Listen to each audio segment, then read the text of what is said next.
ನಮಸ್ತೆ ಸ್ನೇಹಿತರೆ, ಇವತ್ತಿನ ಒಂದು ತರಗತಿಗೆ ಸ್ವಾಗತವನ್ನು ಬಯಸ್ತೇನೆ. ಇವತ್ತಿನ ಒಂದು ತರಗತಿಯಲ್ಲಿ ತೋಟಗಾರಿಕೆಗೆ ಸಂಬಂಧಪಟ್ಟಂತಹ ಕಾರ್ಯಕ್ರಮಗಳೇನಿದೆ, ಯೋಜನೆಗಳೇನಿದೆ, ಸರ್ಕಾರದಿಂದ ಬಂದಂತಹ ಯೋಜನೆಗಳ ಬಗ್ಗೆ ಚರ್ಚೆಯನ್ನು ಮಾಡ್ತಾ ಹೋಗೋಣ. ನಾವು ಹಿಂದಿನ ತರಗತಿಯಲ್ಲಿ ಕೃಷಿಗೆ ಸಂಬಂಧಪಟ್ಟಂತಹ ಒಂದು ಆರ್ಥಿಕ ಸಮೀಕ್ಷೆಯಲ್ಲಿ ಯಾವೆಲ್ಲ ಯೋಜನೆಗಳು ಇದ್ವು ಅನ್ನೋದ್ರ ಬಗ್ಗೆ ಚರ್ಚೆಯನ್ನ ಮಾಡ್ತಾ ಬಂದಿದ್ವಿ. ಈ ಒಂದು ತರಗತಿಯಲ್ಲಿ ತೋಟಗಾರಿಕೆಯ ಅಭಿವೃದ್ಧಿ ಕಾರ್ಯಕ್ರಮಗಳ ಬಗ್ಗೆ ಚರ್ಚೆಯನ್ನ ಮಾಡೋಣ. ನೋಡಿ, ಇಲ್ಲಿ ಮೊದಲನೇದಾಗಿ ಪ್ರದೇಶ ವಿಸ್ತರಣೆ ಕಾರ್ಯಕ್ರಮ ಅನ್ನುವಂಥದ್ದು ಒಂದು ತೋಟಗಾರಿಕಾ ವಿಷಯದಲ್ಲಿ ಬರುವಂಥದ್ದು. ನಂತರ PMKSY ನಿಮ್ಗೆ ಅಡಿಯಲ್ಲಿ ಪ್ರಧಾನಮಂತ್ರಿ ಕೃಷಿ ಸಿಂಚಾಯಿ ಯೋಜನೆ. ಈ ಯೋಜನೆಗೆ ಸಂಬಂಧಪಟ್ಟಂತೆ ನೀರಾವರಿ ಸೌಲಭ್ಯಕ್ಕೆ ಯಾವ ರೀತಿಯಾದಂತಹ ಒಂದು ಅನುಕೂಲವನ್ನು ಮಾಡಿಕೊಡುತ್ತೆ ಸರ್ಕಾರ ಅನ್ನೋದ್ರ ಬಗ್ಗೆ ಚರ್ಚೆಯನ್ನು ಮಾಡೋಣ. ಜೊತೆಗೆ ತೋಟಗಾರಿಕೆ ವಿಸ್ತರಣಾ ನೀತಿ ಮತ್ತು ತರಬೇತಿಯನ್ನು ಯಾವ ರೀತಿಯಾಗಿ ಕೊಡುತ್ತೆ, ರೋಗ ಮತ್ತು ಕೀಟಗಳ ನಿರ್ವಹಣೆಗೆ ಯಾವ ರೀತಿಯಾದಂತಹ ಒಂದು ಕಾರ್ಯಕ್ರಮಗಳ ಹಮ್ಮಿಕೊಂಡಿದೆ, ಹಾಗೆ RKVI ವಿಕಾಸ್ ಯೋಜನೆಗಳನ್ನ ಮೂಲಕವಾಗಿ ರಾಷ್ಟ್ರೀಯ ವಿಕಾಸ್ ಯೋಜನೆಗಳ ಕೃಷಿ ವಿಕಾಸ್ ಯೋಜನೆಗಳ ಮೂಲಕವಾಗಿ, ಹಾಗೆ ತೋಟಗಾರಿಕಾ ನಿಯಮ ಮಂಡಳಿಗಳು ಯಾವ ರೀತಿ ಸಹಾಯಧನವನ್ನು ನೀಡುತ್ತೆ, ಜೈವಿಕ ತಂತ್ರಜ್ಞಾನಗಳ ಬಳಕೆ ಯಾವ ರೀತಿಯಾಗುತ್ತೆ, ಪರಾಗ ಪರಾಗದ ಒಂದು ಕೃಷಿ ವಿಕಾಸ್ ಯೋಜನೆಗಳ ಬಗ್ಗೆ, ಇದೆಲ್ಲ ಬಗ್ಗೆ ಇವತ್ತಿನ ಒಂದು ಚರ್ಚೆಯಲ್ಲಿ ನೋಡ್ತಾ ಹೋಗೋಣ. ಇದು ಬಹಳ ಮುಖ್ಯವಾಗಿ ತೋಟಗಾರಿಕೆಯ ವಿಷಯಕ್ಕೆ ಸಂಬಂಧಪಟ್ಟಂತಹ ಒಂದು ತರಗತಿಯಾಗಿರುತ್ತೆ ಸ್ನೇಹಿತರೆ. ತೋಟಗಾರಿಕಾ ಇಲಾಖೆಗೆ ಸಂಬಂಧಪಟ್ಟಂತಹ ಯೋಜನೆಗಳು ಬಂದಂತಹ ಯೋಜನೆಗಳನ್ನ ಚರ್ಚೆಯನ್ನ ಮಾಡ್ತಾ ಹೋಗುವಂಥದ್ದು. ಇಲ್ಲಿ ಮೊದಲನೇದಾಗಿ ಗಮನಿಸೋದಾದ್ರೆ, ಪ್ರಧಾನಮಂತ್ರಿ ಕೃಷಿ ಸಿಂಚಾಯಿ ಯೋಜನಾ ಸೂಕ್ಷ್ಮ ನೀರಾವರಿ ಯೋಜನೆ ಆಗಿರುವಂಥದ್ದು. ಇದು ರಾಜ್ಯ ಮತ್ತು ಜಿಲ್ಲಾ ವಲಯಗಳಲ್ಲಿ ಈ ಯೋಜನೆಯನ್ನ ಒಂದು ಅನುಷ್ಠಾನವನ್ನ ಮಾಡ್ತಾ ಹೋಗ್ತಾರೆ. ಇಲ್ಲಿ ಹನಿ ನೀರಾವರಿ ಪದ್ಧತಿಯನ್ನ ಆಯ್ಕೆ ಮಾಡುವಂಥದ್ದು ನಾವು ನೋಡ್ತೇವೆ. ಹನಿ ನೀರಾವರಿ ಅಂದ್ರೆ ಒಂದು ಗರಿಷ್ಠ 5 ಹೆಕ್ಟೇರ್ ಭೂ ಪ್ರದೇಶಕ್ಕೆ ಹಾಗೂ ತರಕಾರಿ ಮತ್ತು ವಾಣಿಜ್ಯ ಹೂ ಬೆಳೆಗಳಿಗೆ ಒಂದು ನೀರಿನ ಒಂದು ಸಲಕರಣೆಯನ್ನ ಮಾಡಿಕೊಡೋದಕ್ಕೋಸ್ಕರವಾಗಿ 2 ಹೆಕ್ಟೇರ್ ಪ್ರದೇಶಕ್ಕೆ ಒಂದು ಸಹಾಯಧನವನ್ನ ನೀಡಲಾಗುತ್ತೆ ಸ್ನೇಹಿತರೆ. ಇದರಲ್ಲಿ ರೈತರಿಗೆ ಒಂದು ಆರ್ಥಿಕ ನೆರವನ್ನ ನೀಡೋದಕ್ಕೋಸ್ಕರವಾಗಿ ಹನಿ ನೀರಾವರಿ ವ್ಯವಸ್ಥೆಯನ್ನ ತಂದಿರುವಂಥದ್ದು. ಮೊದಲು 2 ಹೆಕ್ಟೇರ್ ಪ್ರದೇಶಕ್ಕೆ ಇದರ ವರ್ಗದವರಿಗೆ 75% ಹಾಗೆ ಪರಿಶಿಷ್ಟ ಜಾತಿ ಮತ್ತು ಪರಿಶಿಷ್ಟ ಪಂಗಡದವರಿಗೆ 90% ಮತ್ತು ನಂತರದ ಈ ಉಳಿದ ವರ್ಗಗಳಿಗೆ ಅಂದ್ರೆ OBCಗಳಿಗೆ 45% ಸಹಾಯಧನವು ದೊರೆಯುವಂಥದ್ದು. ಇಲ್ಲಿ ಇತರ ವರ್ಗದವರಿಗೆ 75 ಅಂದ್ರೆ SC STಗಳಿಗೆ 90% ಒಂದು ಸಹಾಯಧನ ದೊರಕುತ್ತೆ.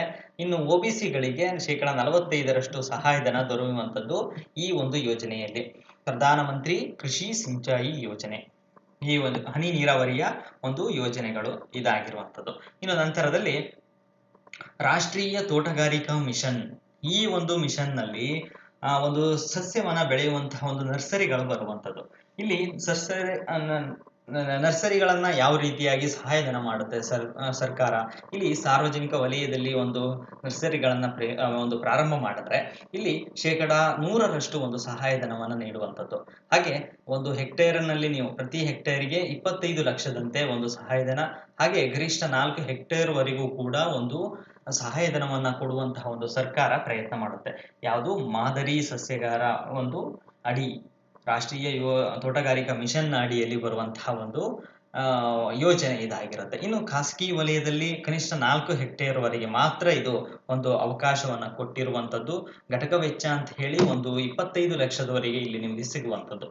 40% ನಿಮಗೆ ಇದರಿಂದ ಒಂದು ಸಹಾಯಧನ ಸಿಗುತ್ತೆ ಸ್ನೇಹಿತರೆ. 4 ಹೆಕ್ಟೇರ್ ವರೆಗೆ ಮಾತ್ರ ಒಂದು ನೀವು ಇದನ್ನ ಅಭಿವೃದ್ಧಿಯನ್ನ ಮಾಡಬಹುದು. ಆದ್ರೆ ಇಲ್ಲಿ ಒಂದು ವೆಚ್ಚ ಅನ್ನುವಂಥದ್ದು ನೀವು ನೋಡ್ತಾ ಬಂದ್ರೆ 40 ಲಕ್ಷಕ್ಕೆ ಇದು ಸೀಮಿತ ಆಗಿರುತ್ತೆ. ಇದು ಸಹಾಯಧನ ಅನ್ನುವಂಥದ್ದು ನೋಡ್ತಾ ಬಂದ್ರೆ 40 ಲಕ್ಷಕ್ಕೆ ಒಂದು ಸೀಮಿತ ಆಗಿರುವಂಥದ್ದು ಯಾವುದು ಖಾಸಗಿ ವಲಯದಲ್ಲಿ. ಇದು ತೋಟಗಾರಿಕಾ ಮಿಷನ್ ಅಡಿಯಲ್ಲಿ ಸಸ್ಯಗಾರ ಅಂದ್ರೆ ನರ್ಸರಿಗಳನ್ನ ಮಾಡೋದಕ್ಕಾಗಿ ಬಂದಂತಹ ಯೋಜನೆ ಇದಾಗಿರುತ್ತೆ. ಇನ್ನು ಸಣ್ಣ ಸಸ್ಯಗಾರ ಅನ್ನುವಂಥದ್ದು ಬರುತ್ತೆ. ಅದರಲ್ಲಿ 4 ಹೆಕ್ಟೇರ್ಗಿಂತನೂ ಕಡಿಮೆ ಬರುವಂಥದ್ದು ಇಲ್ಲಿ 1 ಹೆಕ್ಟೇರ್ ಬರುವಂಥದ್ದು. ಅದು ಬೃಹತ್ ಪ್ರಮಾಣದಲ್ಲಿ ಹೆಕ್ಟೇರ್ಗಳು ಬಂದ್ರೆ ಇದು ಕನಿಷ್ಠ 1 ಹೆಕ್ಟೇರ್ ವರೆಗೆ ಒಂದು ಸಾರ್ವಜನಿಕ ವಲಯ ಮತ್ತು ಖಾಸಗಿ ವಲಯ ಇವೆರಡೂ ವಲಯಗಳಿಗೂ ಸೀಮಿತವಾಗಿರುವಂಥದ್ದು. ಇಲ್ಲಿ ನೋಡೋದಾದ್ರೆ ಸಾರ್ವಜನಿಕ ವಲಯದಲ್ಲಿ 100% ಒಂದು ಸಹಾಯಧನ ದೊರಕುತ್ತೆ, 15 ಲಕ್ಷ ಸಿಗುತ್ತೆ ಇದರಲ್ಲಿ. ಇನ್ನು ಖಾಸಗಿ ವಲಯದಲ್ಲಿ ಘಟಕದ ವೆಚ್ಚ ಅಂತ ಹೇಳಿ 15 ಲಕ್ಷ ಕೊಡ್ತಾರೆ. 50% ಇಲ್ಲಿ ಸಹಾಯಧನ ಸಿಗುತ್ತೆ. ಅಂದ್ರೆ ಅರ್ಧ ನಿಮಗೆ ಅಮೌಂಟ್ ಅನ್ನ ಸಿಗುವಂಥದ್ದು. ಪ್ರತಿ ಹೆಕ್ಟೇರ್ಗೆ 7.5 ಲಕ್ಷ ಇಲ್ಲಿ ಸಿಗುವಂಥದ್ದು. ಇಲ್ಲಿ 1 ಹೆಕ್ಟೇರ್ನ ಅವಕಾಶ ಇರುವಂಥದ್ದು ಅಷ್ಟೇ. ಇಲ್ಲಿ 4 ಹೆಕ್ಟೇರ್ ಇದ್ರೆ ಇಲ್ಲಿ 1 ಹೆಕ್ಟೇರ್ ಇರುವಂಥದ್ದು. ಇದಿಷ್ಟು ಒಂದು ಸಸ್ಯಗಾರ ಅಥವಾ ನರ್ಸರಿಯನ್ನ ಮಾಡುವುದಕ್ಕೆ ಇರುವಂತಹ ಯೋಜನೆಗಳು. ಇನ್ನು ಬೀಜೋತ್ಪಾದನೆಗೆ ಮೂಲಭೂತ ಸೌಲಭ್ಯವನ್ನ ಕಲ್ಪಿಸಿಕೊಳ್ಳುತ್ತೆ. ನಾವು ಸಸ್ಯಗಳನ್ನ ಬೆಳೆಯುವ ಜೊತೆಗೆ ಒಂದು ಉತ್ತಮ ತಿಳಿಯಾದಂತಹ ಬೀಜಗಳನ್ನ ಉತ್ಪಾದನೆ ಮಾಡುವಂತಹ ಒಂದು ಕೆಲಸಕ್ಕೂ ಕೂಡ ಸರ್ಕಾರ ಸಾಕಷ್ಟು ಸೌಲಭ್ಯಗಳನ್ನ ಒದಗಿಸಿಕೊಟ್ಟಿರುವಂತದ್ದು ನಾವು ನೋಡ್ತಾ ಬರ್ತೇವೆ. ಇಲ್ಲಿ ಸಾರ್ವಜನಿಕ ವಲಯದಲ್ಲಿ ಒಂದು ಬೀಜ ಉತ್ಪಾದನೆಗೆ ಒಂದು ಅವಕಾಶವನ್ನ ಮಾಡಿಕೊಟ್ಟಿರುವಂತದ್ದು ನೋಡಿ. 100% ಇಲ್ಲಿ ನಿಮ್ಗೆ ಏನು ಒಂದು ಘಟಕದ ವೆಚ್ಚ ಸಿಗುತ್ತೆ. ಶೇಕಡ ಎಷ್ಟು? 200 ಲಕ್ಷಗಳವರೆಗೆ 200 ಲಕ್ಷದವರೆಗೆ ಒಂದು ಸಹಾಯಧನ ಅನ್ನುವಂಥದ್ದು ನಿಮ್ಗೆ ಸಿಗುತ್ತೆ. ಇಲ್ಲಿ ಖಾಸಗಿ ವಲಯ ನೋಡೋದಾದ್ರೆ ನಿಮ್ಗೆ ಪ್ರತಿ ಘಟಕಕ್ಕೆ 100 ಲಕ್ಷ ರೂಪಾಯಿಯನ್ನ ಸಿಗುವಂತದ್ದು ನಾವು ನೋಡ್ತಾ ಬರ್ತೇವೆ ಸ್ನೇಹಿತರೆ. ಇನ್ನು ನಂತರದಲ್ಲಿ ಈ ನರ್ಸರಿಯನ್ನ ನೀವು ಗಮನಿಸ್ತಾ ಇದ್ದೀರಾ. ಇನ್ನು ಸಸ್ಯ ಸಾಮಗ್ರಿಗಳ ಒಂದು ಆಮದು ಕಾರ್ಯಕ್ರಮ ಅನ್ನುವಂಥದ್ದು. ಸಸ್ಯ ಸಾಮಗ್ರಿಗಳ ಒಂದು ಆಮದು ಕಾರ್ಯಕ್ರಮದಲ್ಲಿ ಸಾರ್ವಜನಿಕ ವಲಯದಲ್ಲಿ 100% ಇಲ್ಲಿ 10 ಲಕ್ಷದವರೆಗೆ ನಿಮ್ಗೆ ಸಹಾಯಧನ ದೊರೆಯುವಂಥದ್ದು. ಈಗ ಬೀಜೋತ್ಪಾದನೆ ಮೂಲ ಸೌಕರ್ಯದವರೆಗೆ ನೀವು ನೋಡೋದಾದ್ರೆ ನಾನಾಗ್ಲೇ ನಿಮ್ಗೆ ಹೇಳಿದೆ, ತರಕಾರಿ ಬೀಜಗಳ ಉತ್ಪಾದನೆ ಸಂಸ್ಕರಣೆ ಮೂಲ ಸೌಕರ್ಯದಲ್ಲಿ ನಿಮಗೆ 100% ಅಂದ್ರೆ 200 ಲಕ್ಷದ ರೂಪಾಯಿವರೆಗೂ ಕೂಡ ಒಂದು ಸಹಾಯಧನ ದೊರಕುವಂಥದ್ದು ನೀವು ನೋಡ್ತಾ ಬರ್ತೀರಾ. ಇಲ್ಲಿ ಸಸ್ಯ ಆರೋಗ್ಯ ಕೇಂದ್ರ, ನಾವೇನು ಪ್ರಾಥಮಿಕ ಆರೋಗ್ಯ ಕೇಂದ್ರ ಅಂತರ ಕೂಡ ಸಸ್ಯಗಳಿಗೂ ಕೂಡ ಒಂದು ಆರೋಗ್ಯ ಕೇಂದ್ರ ಅನ್ನುವಂಥದ್ದು ಮಾಡ್ತೀವಿ. ಅಂದ್ರೆ ಪ್ರೈಮರಿ ನರ್ಸರಿಗಳನ್ನ ನೋಡ್ತಾ ಬರ್ತೀವಿ ನಾವು. ಸಾರ್ವಜನಿಕ ವಲಯದಲ್ಲಿ ನೀವು ಒಂದು ನರ್ಸರಿಗಳನ್ನ ಪ್ರಾರಂಭ ಮಾಡಿದ್ರೆ ಅದಕ್ಕೆ ನಿಮಗೆ 25 ಲಕ್ಷ ರೂಪಾಯಿಗಳ ಒಂದು ಸಹಾಯಧನವನ್ನ ನೀಡಲಾಗುತ್ತೆ. ಇನ್ನು ಖಾಸಗಿ ವಲಯದಲ್ಲಿ ನೀವೇನಾದ್ರೂ ಪ್ರಾರಂಭ ಮಾಡಿದ್ರೆ ನಿಮಗೆ 12.5 ಲಕ್ಷ ರೂಪಾಯಿವರೆಗೆ ಒಂದು ಸಹಾಯಧನ ದೊರೆಯುವಂಥದ್ದು. ನೀವು ಏನು ಸಸ್ಯ ಆರೋಗ್ಯ ಕೇಂದ್ರ ನರ್ಸರಿಗಳನ್ನ ಪ್ರಾರಂಭ ಮಾಡಿದಲ್ಲಿ. ಇದಿಷ್ಟು ಒಂದು ನರ್ಸರಿಗಳ ಮತ್ತು ಬೀಜಗಳ ಉತ್ಪಾದನೆಗೆ ಇರುವಂತಹ ಕಾರ್ಯಕ್ರಮಗಳು. ಇಲ್ಲಿ ನಾವು ಜೊತೆಗೆ ಸಾವಯವ ಕೃಷಿಗೆ ಸಂಬಂಧಪಟ್ಟಂತೆ ಯಾವ ಯೋಜನೆಗಳನ್ನ ತಂದಿದ್ದೀವಿ. ಇಲ್ಲಿ ಎರೆಹುಳು ಗೊಬ್ಬರವಾಗಿರ್ಬೋದು, ಜೈವಿಕ ಗೊಬ್ಬರಗಳಾಗಿರ್ಬೋದು, ಇಂತಹ ಒಂದು ಗೊಬ್ಬರಗಳಿಗೆ ಮಹತ್ವವನ್ನ ಕೊಡುವಂಥದ್ದು. ಇಲ್ಲಿ ಸಾಕಷ್ಟು ಒಂದು ಎರೆಹುಳು ಗೊಬ್ಬರದಿಂದ ಸಾಕಷ್ಟು ಕಡಿಮೆ ಖರ್ಚಿನಲ್ಲಿ ಮತ್ತು ಉತ್ತಮ ರೀತಿಯಾದಂತಹ ಗೊಬ್ಬರವನ್ನ ಪಡೆಯುವಂತಹ ಅನುಕೂಲವನ್ನ ಮಾಡಿಕೊಡುವಂಥದ್ದು ಈ ಸಾವಯವ ಕೃಷಿ. ಇಲ್ಲಿ ಎರೆಹುಳು ಘಟಕವನ್ನ ನೀವು ನಿರ್ಮಾಣ ಮಾಡ್ತೀನಿ ಅಂದ್ರೆ ಒಂದು ಶೆಡ್ ಅನ್ನ ನಿರ್ಮಾಣ ಮಾಡಿ ಜೊತೆಗೆ ಅಲ್ಲಿ ಒಂದು ಸಿಮೆಂಟಿನ ಒಂದು ಕಟ್ಟೆಯನ್ನ ಕಟ್ಟಿ ಒಂದು ಪ್ಲಾಂಟ್ ಗಳನ್ನ ರೀತಿಯಲ್ಲಿ ಮಾಡಿ ಆ ರೀತಿಯ ಶೆಡ್ ಅನ್ನ ನಿರ್ಮಿಸಿ ಅಲ್ಲಿ ಮಾಡುವಂತಹ ಒಂದು ಕೆಲಸಕ್ಕೆ, ಅಂದ್ರೆ ಒಂದು ಎರೆಹುಳು ಘಟಕ ನಿರ್ಮಾಣಕ್ಕೆ ಒಟ್ಟು ತಗುಲುವಂತಹ ವೆಚ್ಚದಲ್ಲಿ 50% ಅಥವಾ 30,000 ರೂಪಾಯಿ ಒಂದು ಮಿತಗೊಳಿಸಿ ಸಹಾಯಧನವನ್ನ ನೀಡುವಂತಹ ಕೆಲಸವನ್ನ ಈ ಒಂದು ಸರ್ಕಾರ ಮಾಡುವಂಥದ್ದು. ಘಟಕದ ವೆಚ್ಚ 60,000 ರೂಪಾಯಿಗಳಿಗೆ ಒಂದು ಸೀಮಿತ ಆಗಿರುತ್ತೆ. ನೀವು ನೋಡೋದಾದ್ರೆ ಇಲ್ಲಿ ಏನಾಗಿರುತ್ತೆ ಅಂದ್ರೆ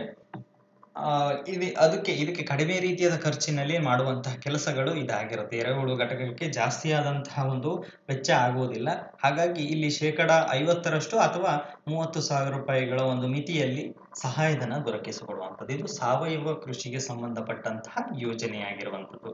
ಜೊತೆಗೆ ಸಾವಯವ ಕೃಷಿಯಲ್ಲಿ ನಂತರದಲ್ಲಿ ಇಲ್ಲಿ ಕೆಲವೊಂದು ಜೈವಿಕ ತಂತ್ರಜ್ಞಾನಗಳ ಬಳಕೆ ಕೂಡ ಆಗ್ಬೇಕಾಗತ್ತೆ.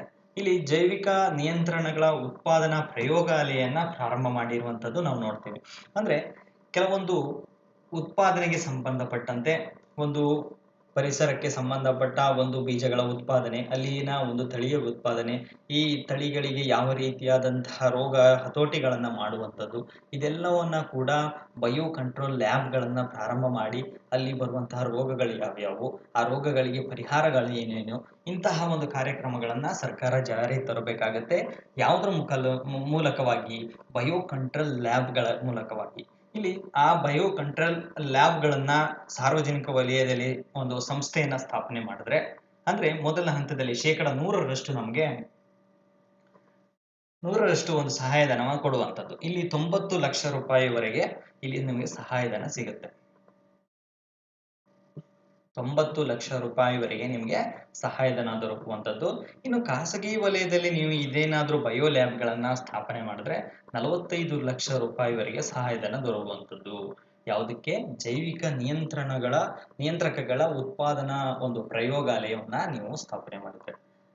ಜೊತೆಗೆ ರೋಗ ಮುನ್ಸೂಚನಾ ಘಟಕಗಳು, ಇಲ್ಲಿ disease forecasting unit only for public sectors, ಇಲ್ಲಿ ಸಾರ್ವಜನಿಕ ವಲಯಗಳಿಗೆ ಮಾತ್ರ ಇಲ್ಲಿ ಸೀಮಿತ ಆಗಿರೋದು, ಎಂದು ಖಾಸಗಿ ವಲಯಗಳಿಗೆ ಕೊಡೋದಿಲ್ಲ. ಯಾಕೆಂದ್ರೆ ರೋಗ ಮುನ್ಸೂಚನಾ ಘಟಕವನ್ನ ಸ್ಥಾಪನೆ ಮಾಡಬೇಕು ಅಂದ್ರೆ ಒಂದು ಬೆಳೆಯನ್ನ ನೀವು ಪ್ರಾರಂಭ ಮಾಡಿದ್ರೆ ಮುಂಬರುವಂತಹ ಒಂದು ರೋಗಗಳು ಏನು, ಬರುವಂತಹ ರೋಗಗಳಿಗೆ ಪರಿಹಾರಗಳೇನು, ಅದರ ಒಂದು ವ್ಯಾಪ್ತಿ ಯಾವ ರೀತಿಯಾಗಿರುತ್ತೆ, ಅದರ ಲಕ್ಷಣ ಏನಿರುತ್ತೆ, ಅದನ್ನ ಸರಿ ಮಾಡುವಂತಹ ಪ್ರಕ್ರಿಯೆ ಏನು, ಇದೆಲ್ಲವನ್ನ ಒಂದು ಅಂದಾಜು ಹಾಕಿಸಿ ಇಲ್ಲಿ ರೋಗ ಮುನ್ಸೂಚನಾ ಘಟಕವನ್ನ ಪ್ರಾರಂಭ ಮಾಡಬೇಕಾಗುತ್ತೆ.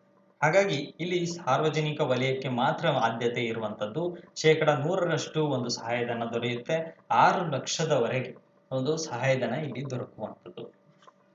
ಇನ್ನು ಎಲೆ ಮತ್ತು ಅಂಗಾಂಶ ವಿಶ್ಲೇಷಣಾ ಘಟಕ, ಲೀಫ್ ಅಂಡ್ ಟಿಶ್ಯೂ ಅನಾಲಿಸಿಸ್ ಲ್ಯಾಬ್ಗಳನ್ನ ಕೆಲವು ಬಾರಿ ಒಂದು ಎಲೆಯ ಮೇಲೆ ಅಥವಾ ಯಾವುದೋ ಒಂದು ಸಸ್ಯದ ಒಂದು ಅಂಗಾಂಶದ ಮೇಲೆ ಆಗುವಂತಹ ಪರಿಣಾಮಗಳು ಅಥವಾ ನಾವು ಅದಕ್ಕೆ ಬಂದಂತಹ ಒಂದು ಬ್ಯಾಕ್ಟೀರಿಯಾಗಳ ಒಂದು ವಿಶ್ಲೇಷಣೆಯನ್ನ ಮಾಡಬೇಕಾಗುತ್ತೆ, ಪರಿಹಾರೋಪಾಯಗಳನ್ನ ಮಾಡಬೇಕಾಗುತ್ತೆ. ಅಂತಹ ಲ್ಯಾಬ್ಗಳನ್ನ ಏನಾದರೂ ಒಂದು ಸ್ಥಾಪನೆಯನ್ನ ಮಾಡಿದ್ರೆ ಇಲ್ಲಿ 25 ಲಕ್ಷ ರೂಪಾಯಿವರೆಗೆ ನಾವು ಸಾರ್ವಜನಿಕ ವಲಯದಲ್ಲಿ, ಖಾಸಗಿ ವಲಯದಲ್ಲಿ ಅಂದ್ರೆ ಇಲ್ಲಿ 12.5 ಲಕ್ಷ, 50% ಒಂದು ಸಹಾಯಧನ ದೊರಕುವಂಥದ್ದು. ಇದು ಜೈವಿಕ ನಿಯಂತ್ರಕಗಳ ಒಂದು ಉತ್ಪಾದನಾ ಪ್ರಯೋಗಾಲಯ ಒಂದು ಸ್ಥಾಪನೆಯನ್ನ ಮಾಡಿದ್ರೆ ಸಿಗುವಂತಹ ಒಂದು ಪ್ರಯೋಜನಗಳು. ಇನ್ನು ಸಮಗ್ರ ಕೊಯ್ಲೋತ್ತರ ನಿರ್ವಹಣೆ ನೋಡಿ, ಬೆಳೆಯನ್ನ ಕಟಾವು ಮಾಡಿದ ನಂತರದಲ್ಲಿ ಅದರ ಶೇಖರಣೆ, ಜೊತೆಗೆ ಅದನ್ನ ವೈಜ್ಞಾನಿಕವಾಗಿ ಪರಿಷ್ಕರಣೆಯನ್ನ ಮಾಡುವಂಥದ್ದು, ಜೊತೆಗೆ ಆ ಒಂದು ಸರಿಯಾದ ರೀತಿಯಾದಂತಹ ಒಂದು ಶೇಖರಣೆ ಮಾಡಿ ಪ್ಯಾಕಿಂಗ್ ಗಳನ್ನು ಮಾಡುವಂತಹ ವ್ಯವಸ್ಥೆಯಲ್ಲೂ ಕೂಡ ನಾವು ಸಮಗ್ರ ಕೊಯ್ಲು ಆದ ನಂತರದಲ್ಲಿ ಒಂದು ಉತ್ಪನ್ನವನ್ನ ನಿರ್ವಹಣೆ ಯಾವ ರೀತಿಯಾಗಿ ಮಾಡ್ತೀವಿ ಅನ್ನೋದಕ್ಕೆ ಸಾಕಷ್ಟು ಯೋಜನೆಗಳು ಇರುವಂಥದ್ದು. ರೈತರಿಗೆ ಒಳ ರಾಜ್ಯದಲ್ಲಿ 1000 ರೂಪಾಯಿಗಳು ಮತ್ತು ಹೊರ ರಾಜ್ಯದಲ್ಲಿ 1500 ರೂಪಾಯಿಗಳು ವೆಚ್ಚದಲ್ಲಿ ಭರಿಸಲಾಗುತ್ತೆ ಎಂದು ರೈತರಿಗೆ ನೀಡುವಂಥದ್ದು. ಅಂದ್ರೆ ಉತ್ಪಾದನೆ ಆದಂತಹ ಬೆಳೆಗಳನ್ನ ಸಮಗ್ರವಾಗಿ ಶೇಖರಣೆ ಮಾಡುವಂಥದ್ದು, ಜೊತೆಗೆ ಅದು ಸಮರ್ಪಕವಾಗಿ ಬಳಕೆ ಆಗುವಂತೆ ಒಂದು ಮುನ್ನೆಚ್ಚರಿಕೆಯನ್ನು ವಹಿಸುವಂತಹ ಒಂದು ಪ್ರಕ್ರಿಯೆಯಲ್ಲಿ ಮಾಡುವಂತಹ ಕೆಲಸಗಳಿಗೆ ರೈತರಿಗೆ ಕೊಡುವಂತಹ ಒಂದು ಸಹಾಯಧನ ಇದಾಗಿರುವಂಥದ್ದು ಸಮಗ್ರ ಕೊಯ್ಲೋತ್ತರ ನಿರ್ವಹಣೆ ಅನ್ನುವಂಥದ್ದು. ಜೊತೆಗೆ ನೋಡಿ, ಕೊಯ್ಲೋತ್ತರ ನಿರ್ವಹಣೆಯ ಜೊತೆಗೆ ರೈತರಿಗೆ ಒಂದು ಸಮಗ್ರ ಆದಂತಹ ಒಂದು ತರಬೇತಿ ಬೇಕು. ಯಾಕೆಂದ್ರೆ ಮಾನವ ಸಂಪನ್ಮೂಲ ಅನ್ನುವಂಥದ್ದು ಬಹಳ ಇಂಪಾರ್ಟೆಂಟ್ ಆಗುತ್ತೆ ಸ್ನೇಹಿತರೆ. ಯಾಕೆಂದ್ರೆ ಯಾವುದೇ ಒಂದು ತರಬೇತಿ ಇಲ್ಲದ ಮನುಷ್ಯ ಏನ್ ಮಾಡ್ತಾನೆ, ಅವನಿಗೆ ಅಂದಾಜು ಇದ್ದ ಹಾಗೆ ಮಾಡುವಂತ ಕೆಲಸಗಳು ಇರುತ್ತೆ. ಹಾಗಾಗಿ ಸರಿಯಾದ ಒಂದು ತರಬೇತಿ ಇದ್ದರೆ ಅವನು ಬೆಳೆಯನ್ನ ಬೆಳೆದ ನಂತರದಲ್ಲಿಯೂ ಕೂಡ ಅವನಿಗೆ ಯಾವ ರೀತಿಯಾದ ಸೂಕ್ತ ವಿಧಾನಗಳಿಂದ ಅದನ್ನ ಶೇಖರಣೆ ಮಾಡುವಂಥದ್ದು ಅಥವಾ ಆ ಬೆಳೆಗೆ ಬಂದಂತಹ ಒಂದು ರೋಗಗಳ ಹತೋಟಿ ಮಾಡುವಂಥದ್ದು, ಇದೆಲ್ಲ ಕೂಡ ಒಂದು ರೈತನಿಗೆ ತರಬೇತಿ ಬೇಕಾಗುತ್ತೆ. ಒಳ ರಾಜ್ಯದಲ್ಲಿ ಒಂದು ರೈತರಿಗೆ ಒಂದು ತರಬೇತಿಯನ್ನ ನೀಡೋದಾದ್ರೆ 1000 ರೂಪಾಯಿಗಳ ಧನ ಸಹಾಯ, ಮತ್ತೆ ಹೊರ ರಾಜ್ಯದಲ್ಲಿ ನೋಡೋದಾದ್ರೆ 1500 ರೂಪಾಯಿ ಧನ ಸಹಾಯ ಪ್ರತಿ ದಿನಕ್ಕೆ ನೀಡುವಂತಹ ಒಂದು ವೆಚ್ಚವಾಗಿರುತ್ತೆ ಸ್ನೇಹಿತರೆ.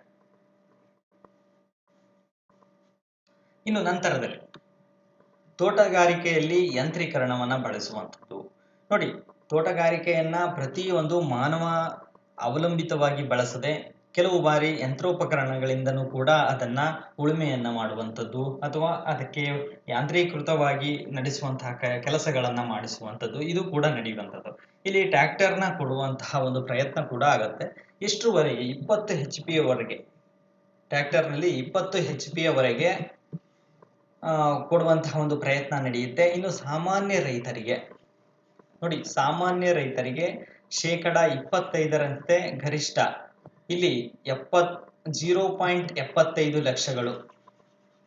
ಲಕ್ಷಗಳು ಮತ್ತು ಪರಿಶಿಷ್ಟ ಜಾತಿ ಪಂಗಡ ಮಹಿಳೆಯರಿಗೆ 35%ರಂತೆ ಅಂದ್ರೆ ಇಲ್ಲಿ 75,000, ಇಲ್ಲಿ 1 ಲಕ್ಷ ರೂಪಾಯಿ ಒಂದು ಸಹಾಯಧನವನ್ನ ನೀಡುವಂಥದ್ದು. ಯಾವ ಇದಕ್ಕೆ ಟ್ರ್ಯಾಕ್ಟರ್ ಅಲ್ಲಿ 20 HP ಏನಾದರೂ ನೀವು ಟ್ರ್ಯಾಕ್ಟರಿನ ತೆಗೆದುಕೊಂಡ್ರೆ ಸಾಮಾನ್ಯ ರೈತರಿಗೆ 25% ಅಥವಾ ಪರಿಶಿಷ್ಟ ಜಾತಿ ಪಂಗಡ ಇಂತಹ ಒಂದು ಅಥವಾ ಮಹಿಳೆಯರ ಹೆಸರಿನಲ್ಲಿ ಟ್ರ್ಯಾಕ್ಟರ್ಗಳನ್ನ ಖರೀದಿ ಮಾಡಿದ್ರೆ 35% ಒಂದು ಸಹಾಯಧನವನ್ನ ನೀಡುವಂಥದ್ದು ನಾವು ನೋಡ್ತೇವೆ. ಇನ್ನು ಪವರ್ ಟಿಲ್ಲರ್ಗಳನ್ನ ನೀವು ಒಂದು ತೆಗೆದುಕೊಳ್ಳುವಂತಹ ಪ್ರಯತ್ನ ಮಾಡಿದ್ರೆ ಇಲ್ಲಿ ಸಬ್ಸಿಡಿಯ ಮೂಲಕವಾಗಿ ನಿಮಗೆ 8 HP ಗಿಂತ ಕಡಿಮೆ ಬಿಲೋ 8 HP ಇರುವಂತಹ ಒಂದು ಟ್ರ್ಯಾಕ್ಟರ್ಗಳನ್ನ ನೀವು ಕೊಳ್ಳುವಂಥದ್ದು ಮಾಡಿದ್ರೆ ಸಾಮಾನ್ಯ ರೈತರಿಗೆ 40% ಗರಿಷ್ಠ ಅಂದ್ರೆ ಇಲ್ಲಿ 40,000 ರೂಪಾಯಿ ನಿಮಗೆ ಸಬ್ಸಿಡಿಯ ರೂಪದಲ್ಲಿ ಸಿಗುತ್ತೆ ಸಹಾಯಧನ ಅನ್ನುವಂಥದ್ದು. ಹಾಗೆ ಪರಿಶಿಷ್ಟ ಜಾತಿ ಪಂಗಡ ಅಥವಾ ಮಹಿಳೆಯರ ಹೆಸರಿನಲ್ಲಿ ತೆಗೆದುಕೊಂಡ್ರೆ 50% ಅಂದ್ರೆ 50,000 ರೂಪಾಯಿಗಳ ಒಂದು ನಿಮ್ಮ ಸಹಾಯಧನ ಅನ್ನುವಂಥದ್ದು ನೀಡಲಾಗುತ್ತೆ. ಘಟಕದ ವೆಚ್ಚ ಅನ್ನುವಂಥದ್ದು 1,00,000 ರೂಪಾಯಿ ಒಳಗೆ ಇರುವ ಒಂದು ಕಾರಣದಿಂದ. ಹಾಗೆ ಇದಿಷ್ಟು ತೋಟಗಾರಿಕೆಯಲ್ಲಿ ಯಾಂತ್ರೀಕರಣಗೊಳಿಸುವುದು ಇರದಂತಹ ಒಂದು ಪ್ರಯೋಜನಗಳು ಮತ್ತು ಯೋಜನೆಗಳು. ಇನ್ನು ನಂತರದಲ್ಲಿ ಕರ್ನಾಟಕ ರಾಜ್ಯ ತೋಟಗಾರಿಕಾ ಅಭಿವೃದ್ಧಿ ಏಜೆನ್ಸಿ ಅನ್ನುವಂಥದ್ದು ರಾಜ್ಯದಲ್ಲಿ ಸುಮಾರು 483 ನರ್ಸರಿ ಕ್ಷೇತ್ರಗಳು ಮತ್ತು ನರ್ಸರಿ ಒಂದು ಬೆಳೆಗಳ ಸಸಿಗಳನ್ನ ಉತ್ಪಾದನೆ ಮಾಡಿ ಕಡಿಮೆ ದರದಲ್ಲಿ ನೀಡ್ತಾ ಬಂದಿರುವಂಥದ್ದು ನಾವು ನೋಡ್ತೇವೆ. ಯಾವುದು? ಕರ್ನಾಟಕ ರಾಜ್ಯ ತೋಟಗಾರಿಕಾ ಅಭಿವೃದ್ಧಿ ಏಜೆನ್ಸಿ. ಇದು ಇರುವಂಥದ್ದು ನಿಮಗೆ ಗೊತ್ತಿರಬೇಕು. ಜೊತೆಗೆ ಕರ್ನಾಟಕ ರಾಜ್ಯ ಸಾಂಬಾರು ಅಭಿವೃದ್ಧಿ ಮಂಡಳಿ, ಸಾಂಬಾರು ಇದು ಹುಬ್ಬಳ್ಳಿಯಲ್ಲಿ ಇರುವಂಥದ್ದು. ಕರ್ನಾಟಕ ರಾಜ್ಯ ಸಾಂಬಾರು ಪದಾರ್ಥಗಳ ಅಭಿವೃದ್ಧಿ ಮಂಡಳಿ ಎಲ್ಲಿದೆ ಅಂತ ಕೇಳಿದ್ರೆ ನಿಮಗೆ ಹುಬ್ಬಳ್ಳಿ, ಗಂಡು ಮೆಟ್ಟಿದ ನಾಡು ಹುಬ್ಬಳ್ಳಿಯಲ್ಲಿ ಇರುವಂಥದ್ದು. ಇನ್ನು ಸಸ್ಯಸಿರಿ ಈ ಪೋರ್ಟಲ್ ಅನ್ನುವಂಥದ್ದು ನೀವು ಆನ್ಲೈನ್ಗಳಲ್ಲಿ ಸಾರ್ವಜನಿಕರಿಗೆ ಮತ್ತು ರೈತರಿಗೆ ಒಂದು ತೋಟಗಾರಿಕಾ ಇಲಾಖೆ ಮತ್ತು ಒಂದು ನರ್ಸರಿಗಳಲ್ಲಿ ಮಾರಾಟಕ್ಕಿರುವಂತಹ ಒಂದು ಸಸ್ಯಗಳ ಮತ್ತು ಕಸಿ ಗಿಡಗಳ ಒಂದು ವ್ಯವಸ್ಥೆಯನ್ನ ನೋಡಬೇಕು. ನೀವು ಅದರಲ್ಲಿ ಪರ್ಚೇಸ್ ಮಾಡಬೇಕು ಅಥವಾ ಯಾವ್ಯಾವ ತರಹದ ಸಸ್ಯಗಳು ಅಲ್ಲಿ ಉತ್ಪಾದನೆ ಆಗಿದೆ ಇವೆಲ್ಲವನ್ನ ಕೊಡುವಂಥದ್ದು ಸಸ್ಯಸಿರಿ ಈ ಪೋರ್ಟಲ್. ಕೇಳ್ಬೋದು, ಬಹಳ ಸಾರಿ ಎಕ್ಸಾಮ್ ನಲ್ಲಿ ಕೇಳುವಂತ ಸಾಧ್ಯತೆ ಇರುತ್ತೆ. ಸಸ್ಯಸಿರಿ ಈ ಪೋರ್ಟಲ್, ಸಸ್ಯಸಿರಿ ಈ ಪೋರ್ಟಲ್ ಅನ್ನುವಂಥದ್ದು ಇದು ಒಂದು ನರ್ಸರಿಯಲ್ಲಿರುವಂತಹ ಒಂದು ಸಸಿ ಮತ್ತು ಕಸಿ ಗಿಡಗಳ ಮಾಹಿತಿಯನ್ನ ನೀಡುವಂಥದ್ದು ನಾವು ಇಲ್ಲಿ ಗಮನಿಸ್ತೇವೆ. ಇನ್ನು ನಂತರದಲ್ಲಿ ಇದಿಷ್ಟು ನಾವು ತೋಟಗಾರಿಕೆ ಸಂಬಂಧಪಟ್ಟಂತಹ ಮಾಹಿತಿ ಇದಾಗಿತ್ತು ಸ್ನೇಹಿತರೆ. ಇನ್ನು ನಂತರದ ತರಗತಿಯಲ್ಲಿ ನಾವು ಹೈನುಗಾರಿಕೆಗಳಿಗೆ ಸಂಬಂಧಪಟ್ಟಂತ ಯೋಜನೆಗಳು, ಜೇನು ಕೃಷಿ, ಮೀನು ಕೃಷಿ ಇದೆಲ್ಲಕ್ಕೆ ಇರುವಂತಹ ಒಂದು ಸಹಾಯಧನಗಳೇನು ಅದೆಲ್ಲವನ್ನ ಮುಂದಿನ ತರಗತಿಯಲ್ಲಿ ಚರ್ಚೆ ಮಾಡೋಣ. Thank you all.